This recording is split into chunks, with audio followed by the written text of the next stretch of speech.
early. I did watch it live. I got up at 6:30, and I just was staring at the TV for all 5 rounds. It was incredible. Yeah, I think he just deserves to be making those paydays for sure now.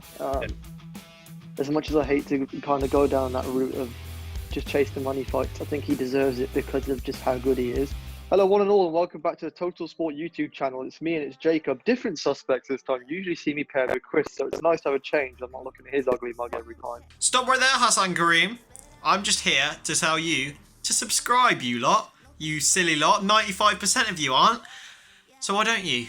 Huh? Do it for me, please, to see more great content like this. Thank you. It's On the Canvas episode 1. We have recorded one before, but I made a mistake on the recording, so blame me, folks, for this one taking so long to get out. I can only apologise. Before we do get into it, though, make sure you hit that subscribe button. We need it. We need it. We're close to 300 now. We need it. Anyway, UFC this weekend that just went past. What did you make of it? Well, I think, the only place to start is the main event. It was one of the best fights I've ever seen. I got up early. I did watch it live. I got up at 6:30, and I just was staring at the TV for all 5 rounds. It was incredible. Poirier, fantastic. The first 2 rounds, you probably could argue Hooker won, but then he was just grinding Hooker down, and Hooker looked, really big in there. I thought he looked a much bigger man, but Poirier just kept coming. The chins on the pair, how good were they? Terrifying. Like, they ate some absolute meat cleavers for shots. It was that one particular exchange where Poirier's up against the fence and Hooker's just like elbowing the crap out of him. And he comes back out and he's got his own elbow out. And I was like, oh my word, this is nuts. Like, how are they holding up? How are they still standing? There was catching. Poirier was on the cage, wasn't he? And he was catching and countering. He wasn't even putting his hands up either. He's just just chewing them up. I was like, and then the sweat on him. It was just incredible. I think Hooker, he went to the floor, didn't he, the last couple of rounds. I think he was probably, if anyone's going to get knocked out, it's probably going to be him towards the end because he was really gassing. And Poirier, can carry him throughout. This is always the question I have towards anyone who speaks about the empty arenas. Do you feel like the empty arenas is really adding to the atmosphere with fights like that? For like a grueling fight like that, I think it's definitely, you can feel, the punches, you can hear them, you can, in the corners as well, you can hear Poirier, what you're saying. It's fantastic. But also, I think the main thing is, what's the ring size now? The cage size, sorry, 25 feet? It's 25 feet. Yeah. It's a lot smaller. So look, the amount of engagements are just constant now, aren't they? You see more strikes thrown, and the fights every single week. There's one you could pick out, for nominees for Fight of the Year, can't you? Yeah, absolutely. And it was an insane fight. I actually think it might top Gaethje versus Ferguson. But in terms of where each guy goes next, so we'll start with Daniel Hooker. Where do you think he goes next after that? I think both of them, first and foremost, need to take some time out because that was, of course, they need to rest.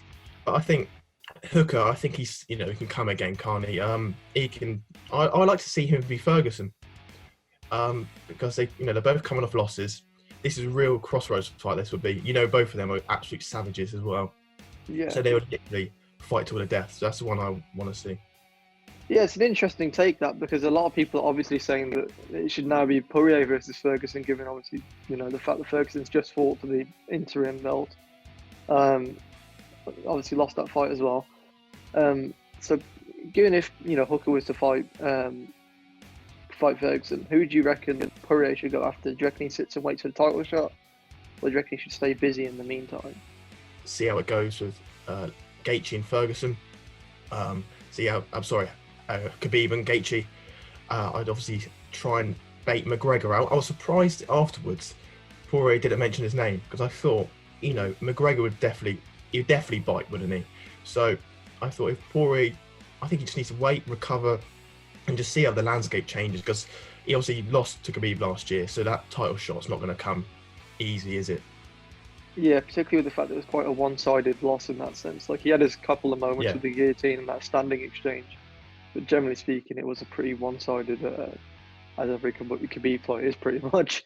It was a one-sided fight.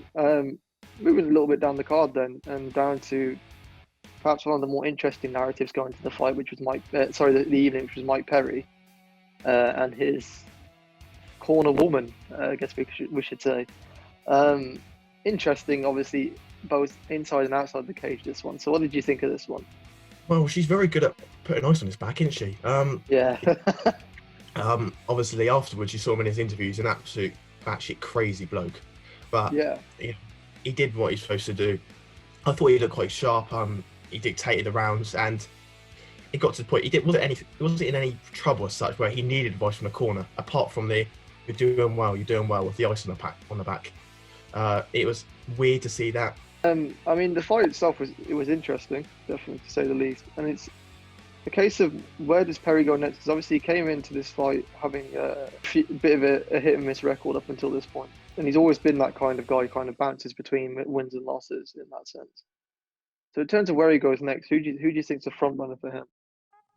I like to see any top 15 guy. I think that'll probably bring the best out of him. But also, I like to see just Darren Till for the pure shit talking. It'll be quite nice just to see Mike Perry get absolutely smashed. I'm not being horrible, but just see Darren Till. I think he'd absolutely murder him. Yeah, I think there's definitely a beef there. So for ticket sales purposes, I absolutely agree with you. But from a logistic purpose, I'd like to see him fight Nico Price. Yes. Because he came, obviously that fight, he had last was Barnstormer as well. He's a tough customer. He's obviously top 15 ranked. For Mickey Gall though, where does he go now? Yeah, because if you were gonna get a good win on your record in Mike Perry, that was the day, wasn't it? He was not training with anybody. He had his bloody girlfriend in the corner, for God's sake. He thought if there's any time to beat him, it would be on Saturday night. And I just thought he did look comfortable. He looked. He never looked like he was dictating the terms in that. First round, you just saw Mike Perry. He was, the macho guy, and they, circling. And I just thought he looked lost in there at times. Yeah, I think he's kind of, I don't know, hit his ceiling, if that makes sense. Yeah. I mean, I think he's lost. Has he dropped 3 straight now in his record? I think he has. Okay, no, so he's not lost 3 now, so he's lost 1-1, and then obviously lost to Mike Perry previously. Down and on to the next one, we have Maurice Green not long before that. Put in a good performance against Gian Vellante. Snapped that 2-fight losing streak that he was on. And we had Julian Erosa as well on the start of the card, which was his first fight back in a little while. Again, when he comes back in, it's a case of who can you nail for that, really. But yeah, no, it was a good event for the UFC. Definitely a strong showing. Considering the card itself didn't look that strong initially going into it, I think in terms of the results, it did definitely step up. And now stepping over into the squared circle, the boxing. Had some more news from Eddie Hearn and co. Much to the delight of everybody. Fight camp. What do you think of that? I think it's fantastic, mate. To be honest with you, Frank Warren's coming back first before Hearn, but what I like about Hearn is he's not just coming back into a studio that's pretty boring, a Sky Sports studio, putting on some craps, fights like ESPN were. They've done like how many events have they done? 3 or 4, and none of them even any noteworthy, have they? So I like what he's doing in terms of 5 fights per card, each one as close to 50-50 as you can get. And they're really good. You're testing the British prospects now. You think, the guys that have always been on the periphery, we're seeing how good they actually are. Case in point, Jordan Gill. I spoke to Jordan Gill a couple of weeks ago, and he was saying that, the fight with Reece Bellotti could happen. But if it wasn't for lockdown, Jordan Gill would have had a warm-up fight because he lost last year. And he's still rebuilding, but now he's gone straight back into the fire against Reece Bellotti, and that's going to be a really, really good featherweight fight. Yeah, definitely. I do like how he's gone about it. It's going to be a very different experience. It is literally straight out of the house, by the looks of it. So I'm not quite sure what to expect, but the ring is going to be like outside on the grass, or it's going to be like inside in like a really tightly compact, oversized dining room. I mean, obviously the chief amongst those announcements was Dillian White versus Povetkin. I think of all the fights announced, that's the big headline name. That fight was obviously made before, so we knew it was going to be rescheduled at some point. What are your thoughts on that fight? It's a dangerous one for White, I think. Yeah, I agree, mate. I think it's typical banana skin, isn't it? We've seen in recent weeks, Dillian White trash talking Fury, AJ Wilder. He's been waiting for this shot, hasn't he? And it's so important that he doesn't fall at the last hurdle. He's built all this up. The 2 Chisora wins, Rivas, Parker, Helenius, Rat last time, and this is it really. Povetkin, I know he's looked old recently through his age, and he's not on the roids anymore, but he still was early on. If he's really quick with his hooks. He can come over the top with his hooks. And White's not exactly the best mover on his feet to get out a distance, so I could see Povetkin clipping him. And White has got a habit of getting hurt in most of his fights. You saw it even with Vac.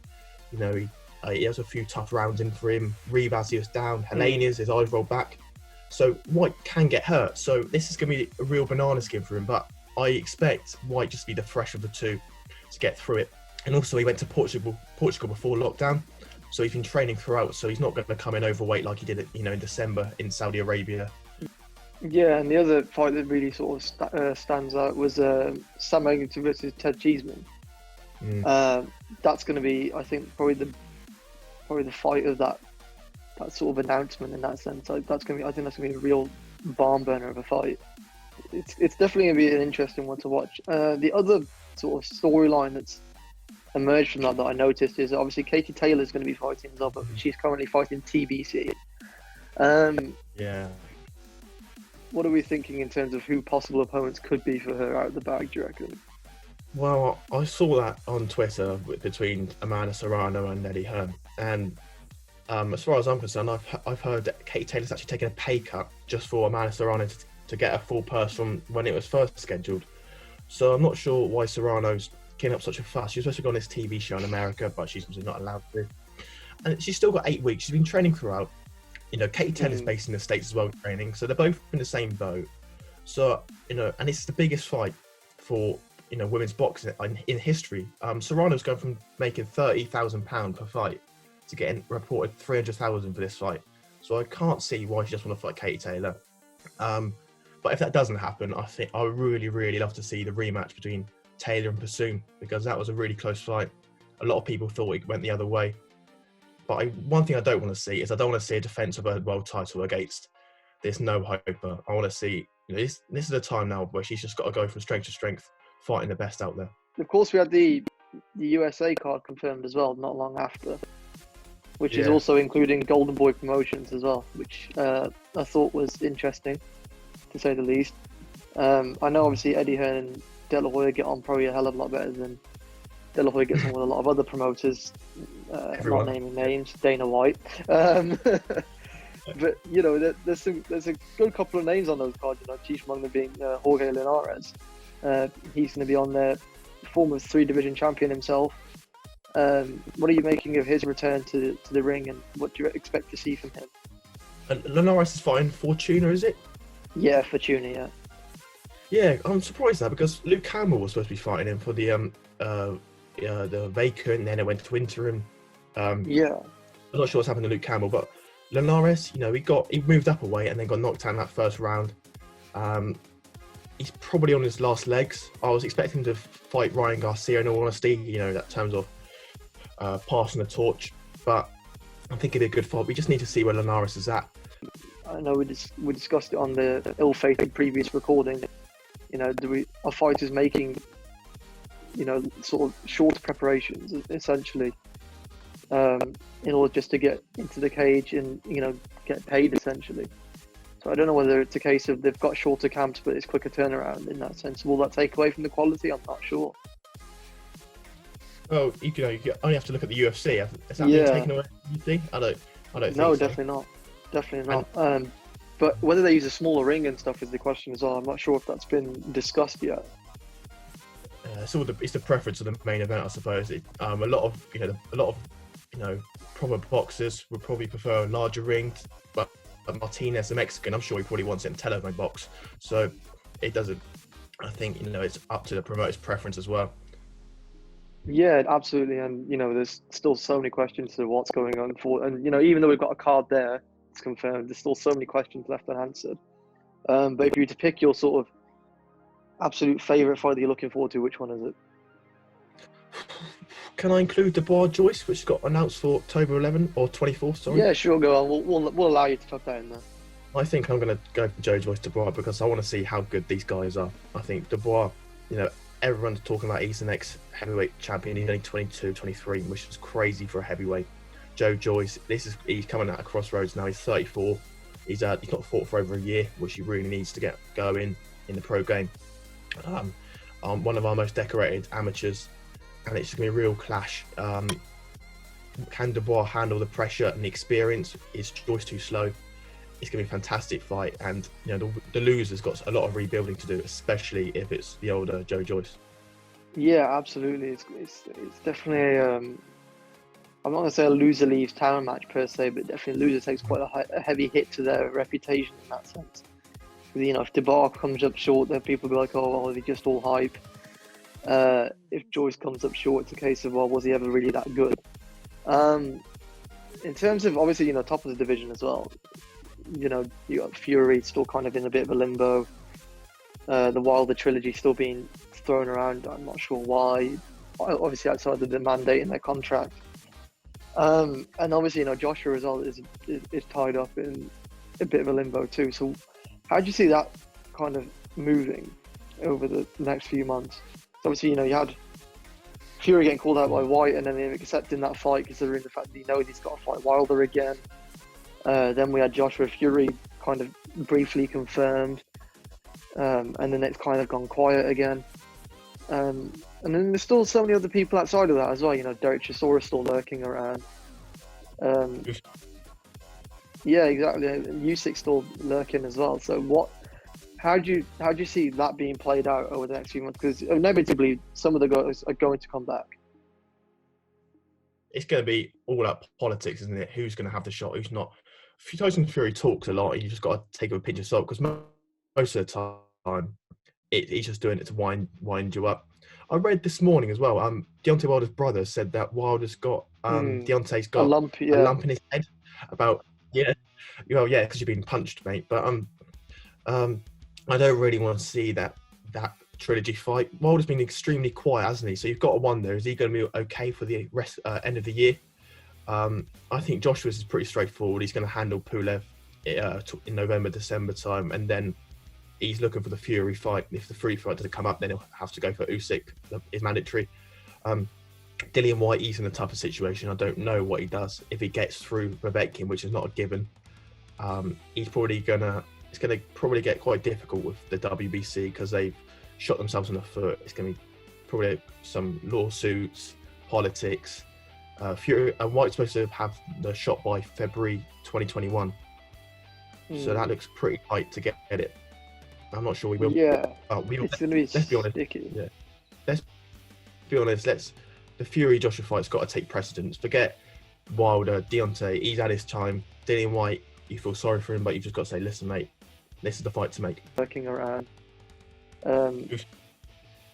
Yeah, exactly. Usyk's still lurking as well. So how do you see that being played out over the next few months? Because inevitably some of the guys are going to come back.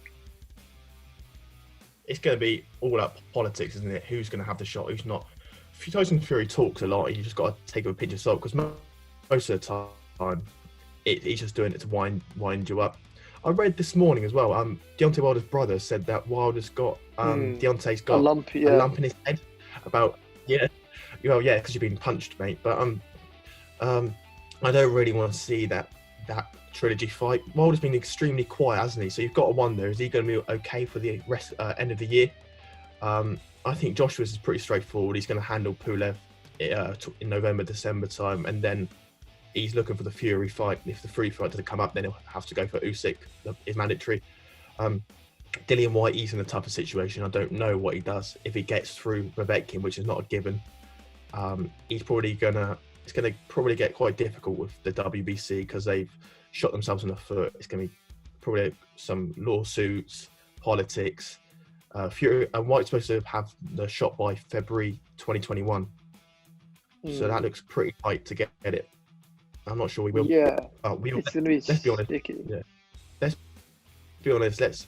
The Fury Joshua fight's got to take precedence. Forget Wilder, Deontay. He's had his time. Dillian White, you feel sorry for him, but you've just got to say, listen, mate, this is the fight to make. Yeah, and then even if you guarantee him the shot post after that, whatever in that sense. But I agree that fight's definitely going to happen, considering how much hype it's got behind it and how much talk there's been in recent weeks. I mean, in the situation with Wilder, he needs to just go out and earn his stripes again, because it was such a one-sided, fight, and that's that second one particularly. does he warrant a shot after being battered so badly? Well, the question is, obviously, you need to have it in front of a crowd because they'll lose a lot of money. But are they going to get the revenue? Are they going to get the pay-per-view numbers? Because it's so one-sided, that fight. There's no interest in it at all. Everyone knows. It's not like Wilder it's a bit like Joshua, he can come back and improve. He's not got the skill set to. He is the one-trick pony, and although it's a hell of a trick he's got, Fury's already figured it out. So no one really wants to see that. If I was Wilder, I would have targeted the Jarrell Miller fight, but obviously that can't happen now. So if he can fight someone within the Al Heyman stable, Andy Ruiz, which I think stylistically that probably favours him, and then just wait, maybe learn a little bit. I don't think he can learn much, but just wait, just learn and relax, because at the moment I think he's getting forced into it. Yeah, he's definitely getting forced into it. I agree. I think they're just doing it because it makes money in that sense, and they know it will. Even if it's less revenue than the previous two, they know it will still sell. I mean, for him, even if he's able to make up a fight with Dylan White in the meantime, I think that would be a good sort of stopgap in between. It's a case of whoever wins that fight just gets whatever title shot that comes up next. And the loser is very unfortunate to be sort of brushed aside, I think, into a state where they probably won't get another shot for a long, long time, if at all. So it's definitely a tricky one. And outside of that, obviously the heavyweight division, which you can speak about forever. There's other names out there as well. Canelo Alvarez is looking for his next throwdown. Obviously, the Triple G trilogy was considered. Not sure that that's a great idea. It's got to be Billy Joe surely next, if he can stay out of trouble. I think, there's some boxers that are just unlucky, and although they shoot themselves in the foot, the timings aren't quite right. Cal Brook, Luke Campbell, and Billy Joe Saunders, they've just been waiting for that big fight, especially Billy Joe. He's a 2-division world champion, and yet, he hasn't really fought anyone, of the elite. It was all but set to be made. Obviously, coronavirus pushed that back. I don't think Canelo and Golden Boy will probably opt to choose in. They'll probably get someone cheaper before they go into the Golovkin trilogy. I think, Canelo could fight me and he'd sell out. He would get pay-per-view buys, wouldn't he, or on DAZN subscriptions. But I just hope they stick with Billy Joe, because I think Billy Joe needs a fight like this, where he's genuinely fearful to bring the best out of him. Yeah, I think he just needs an actual challenge, because it's, like I said, last fight, for example, it didn't look like he barely broke a sweat in that fight. So I think, the Billy Joe fight is definitely the most challenging one for him. Triple G would be a challenge. I'm not saying he wouldn't be, but I think Triple G's definitely on the downward slope now, obviously naturally through age, which is a shame, because I've always been a huge Triple G fan. I always feel that he won that first fight, but Father Time catches everybody, and that first fight debate is a very big debate, which I'm not going to open now. Is there any other names out there that you feel like are stuck in a bit of a limbo? I think Lomachenko's stuck in a bit of a spot now as well, because I think he's just rinsed everybody that he can feasibly fight in his division now. I think, he was supposed to fight Teofimo Lopez, wasn't he? But then I think Lopez would have been a good fight. He's got ambition, he's young, he's powerful, so it'll be posed some different problems to Lomachenko. But the one I really feel sorry for, who's been messed about, is Luke Campbell. I know I touched on him earlier. He got the WBC mandatory way back last year against Abdullayev, who he's not very good. You think finally Luke Campbell's going to win a world title. Out of nowhere, for the first time ever, they chuck in Lomachenko as his mandatory, even though he's, they think, oh, fantastic, thank you, mate. And although he won, he got a lot of money for it, he wants a world title. He then Lomachenko then gets lifted to franchise champion. Devin Haney, who fights Abdullayev, the one that Luke Campbell's supposed to fight, gets lifted into normal world champion through email. And then Devin Haney gets injured. Javier Fortuna is to fight. And then coronavirus came. So Luke Campbell is 33 now. And he's had no luck at all. Yeah, it's been a very, very unfortunate series of events for him. It's like every time he gets that close, there's a hurdle, then there's a hurdle, then there's a hurdle. So, Jesus, what's the guy got to do to get a break? But I mean, for me, I would love to see Lomachenko fight Gervonta Davis. I'd love to see that. Just because I think that's probably the most challenging fight you could get, because Gervonta Davis just got that earth-shattering power at that weight, which I still don't understand how he's got that much power at such a low weight. It's genuinely terrifying. It's a bit like Nassim Hammer back in the day. He's so explosive with, one-shot power. But the thing about Gervonta Davis is outside the ring, outside ring activities. He can get swayed by the Al Heyman guys, Errol Spence, Broner. I'm not sure when we've got a master of boxer like Lomachenko, is Davis able to adapt? We see that when it's on his terms, when he's on the front foot, it's fantastic. But when Lomachenko is giving you different angles, range control, can Gervonta Davis get into distance to land his shot on Lomachenko, who's probably the most elusive fighter maybe ever? Yeah, I think he gave Mayweather a run for his money, and being able to evade shots is. I mean, I'm not sure if you were at the Luke Campbell fight. I mean, I was there and I was watching. I was just mesmerised by how he dips and dives. I've noticed someone so in sync with every single ounce of their body before in my life. It's genuinely incredible. He's getting older a little bit, so we need to appreciate him while we've still got him, and we just want to see him in the big fights now. Yeah, I think he just deserves to be making those paydays for sure now. As much as I hate to kind of go down that route of just chase the money fights, I think he deserves it because of just how good he is. I think he's kind of in that sort of like how Mayweather was towards the back end of his career, where he just picks the bigger fights to make the most money. But I'm not complaining because it means we get to watch him in, epic fights, hopefully. But I think for this episode of On the Canvas, we're going to bring that to a close. Enjoy the return of boxing shortly. I mean, it's August; it's still a little way away, but we've got plenty of other content to come up. We've got plenty of UFC cards in between now and then. We've got Fight Island coming up, which is still something I'm completely and utterly at a loss of words for. But that's definitely going to be interesting. Obviously, we've got the Call Me Miocic trilogy in the next few weeks as well, so plenty to be excited about, and I'm sure that we'll be covering them, discussing them with you guys at home there. So until then, make sure to take care and tune into the next one. In a bit, guys.